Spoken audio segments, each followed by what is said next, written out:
Hello. Okay, this video is to review concepts from data collection, which I think is going to be a big time theme on the exam this year because there's not going to be a lot of tabulations. There's going to be a lot more explaining how data was collected, it's being interpreted, that sort of thing. So these sort of questions I think are going to be featured on the exam. And this is designed to go along with the worksheet that is due this week. So this explains each sort of problem of the worksheet. So if you wanted to, you could take the worksheet and just watch this and do the worksheet along with it, because the worksheet problems are very similar to this. So let's look at these problems here in regards to data collection.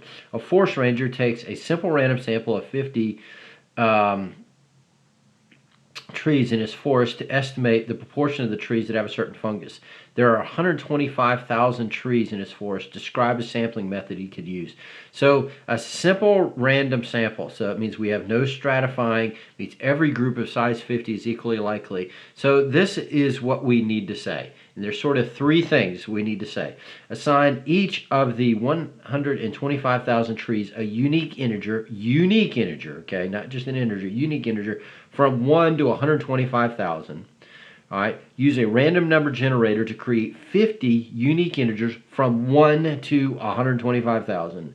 Then lastly, the trees with those 50 integers are in the sample. So you have to say, in essence, those three things. You have to number the entire population with a unique or distinct integer, or an integer ignoring repeats. Okay, that's important that you do that. You can't have the same one go twice. And then using a random number generator, generate whatever your sample size is, and then from 1 to your whole population size.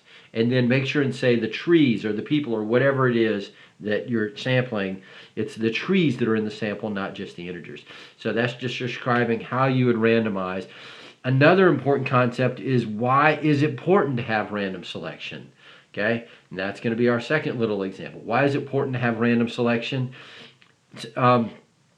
Because it is likely to create a group that is representative of the whole population. Okay, that's what random sampling does. It helps even out the influence of other variables or in any sort of bias in regards to selection. It helps even things out in that regard. So that is an important fact that you need to know. So, okay, question number 3. In number 1, under what circumstances should the ranger consider stratifying his sample by type of tree, oak, pine, elm, etc., and what would the result of this proper stratification be? So the next big step in regards to sampling is, when should you create groups? In other words, when should you say, hey, we need to make sure and get an equal number of oak trees, pine trees, elm trees, and so forth. And that's what a stratified sample is. You should divide your population up in groups and get some from every group. Okay, and you would do that if you have reason to believe is that these groups are different from each other in regards to whatever you're measuring, which in this case is that it's the proportion that has a certain type of fungus. And so this is what you would say there. He should stratify by tree top if he has reason to believe that there is a difference in the tree types in regards to the proportion that have the fungus. Right, this would result in less variability in the possible responses and provide a more precise estimate. So that's the answer to that second question. If you properly stratify, what happens? You have less variability in your possible responses. Your estimate, in other words, your p hat, is more likely to be closer to the population value, which is p. But and so that's why you would stratify, is if there's a difference in the groups. Okay, and so that's sort of the basics of sampling design. And so now let's look at this problem. So this one says, a social worker wishes to estimate the level of education of the adults in our community. She wishes to know the mean number of years that the adults attended college. She decides to get her sample by going door to door one Monday morning at 11 a.m. and give samples to the first 100 people she talks to. Explain how bias can be involved here. So how do you think bias can be involved here? And the bigger question is, when you encounter bias in an AP Stats problem, how do you describe it? And so this is what we would say to this. This method undercovers people who are not home on Monday at 11 a.m. The people in the sample are probably less likely to have a job and less likely to have gone to college than people who are at work at 11 a.m. on Monday. Thus, the estimate in the sample is likely to be too low of an estimate of the population mean. All right. So whenever you encounter a bias situation, it's important that how you explain how you think it's biased, and then clearly state how you think the estimate will be off because of that bias. Okay, and in this case, the X bar should be systematically too low as an estimate for mu. So make sure you, whenever you encounter a bias situation, clearly state what you think the bias is and what you think it'll do to the estimate. All right. So okay, number five. A farmer claims to have invented a fertilizer that makes potatoes grow larger. He notes that he used the fertilizer this year for the first time on all his potato plants. This year, his potatoes are much larger than they have been in previous years. Thus, he claims that the fertilizer is causing the potatoes to grow larger. Explain how the concept of confounded variables could be involved here. So, whenever you have this situation where someone is claiming something is causing something else, one of the things you should always ask is there another variable potential involved here that could be involved?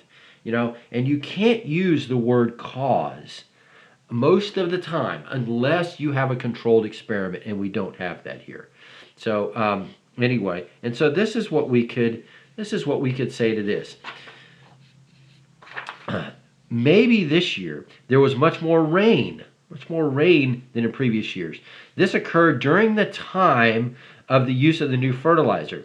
Maybe it is the increased rain that is causing the potatoes to be larger. Thus, though the larger potatoes occurred during the time of the new fertilizer use, it was actually the increased rain that caused the larger potatoes. So whenever you're asked to explain a confounding situation, is you need to make sure and link all three variables. So our variables here is fertilizer, whether I get the fertilizer. So let's say amount of fertilizer. All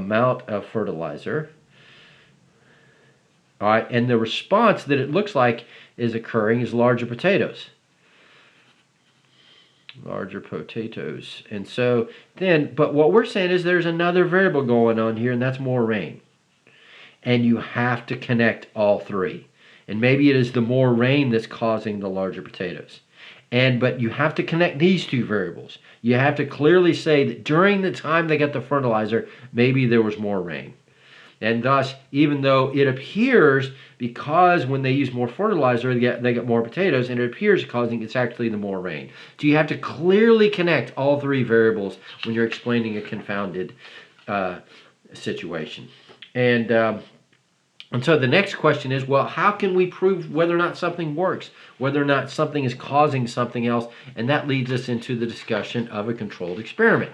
And so, number six, it says this: create a completely randomized design for the farmer in number 5. In other words, we want to show whether or not the fertilizer works. So we're going to have to randomly assign some potato plants to get the fertilizer and not get the fertilizer, and then compare the results. And ideally, the two groups of potato plants are treated exactly the same. Otherwise, they get the same amount of sunshine, they get the same amount of rain, the same amount of everything.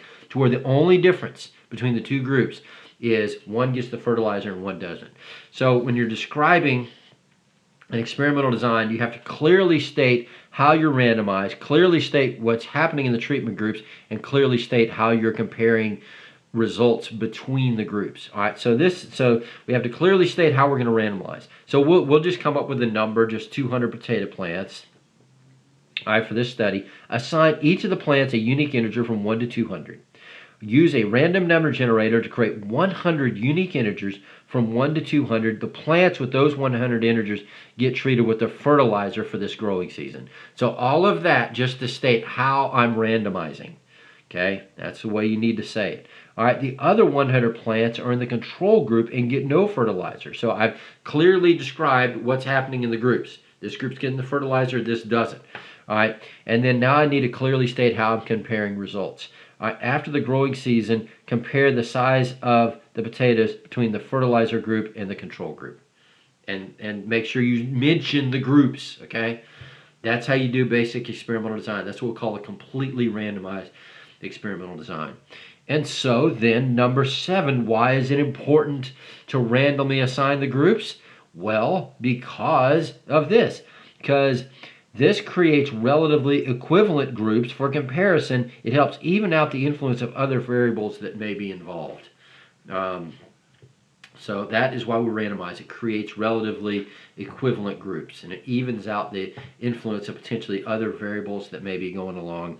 And then, so then we have this, and that is the concept of blocking, which is very similar to stratifying. The only difference between stratifying and blocking, stratifying occurs in sampling, blocking occurs in experimental design. In other words, when a treatment is being imposed. Under what condition would it be wise to use a block design where one block is for regular potatoes and one block is for sweet potatoes in the context of number 5 and number 6, and then what would the results of the proper blocking be? It would be wise to block on type of potato if you have reason to believe that what is true? That these two differ in regards to the relevant issue. The relevant issue is how they would react to the fertilizer. And so this is what we would say. It would be wise to create blocks for the regular sweet potatoes if there is a difference, if there's reason to believe that there is a difference between the regular and the sweet potatoes in regards to how they react to the fertilizer and in regards to the resulting size. This design, in answering the second question, this design would result in less variability in the response and more precise estimates. And so that is a very quick run through of data collection. And if you have any questions about that, please send them to me. Of course, this is the content of Chapter 4 if you want to go back and look at that. And I think it's definitely going to be asked about on the exam this year. So see if you can use that information to try to complete your worksheet. Thanks for watching the video. Like I said, please send me any questions you got, and hope you have a great day.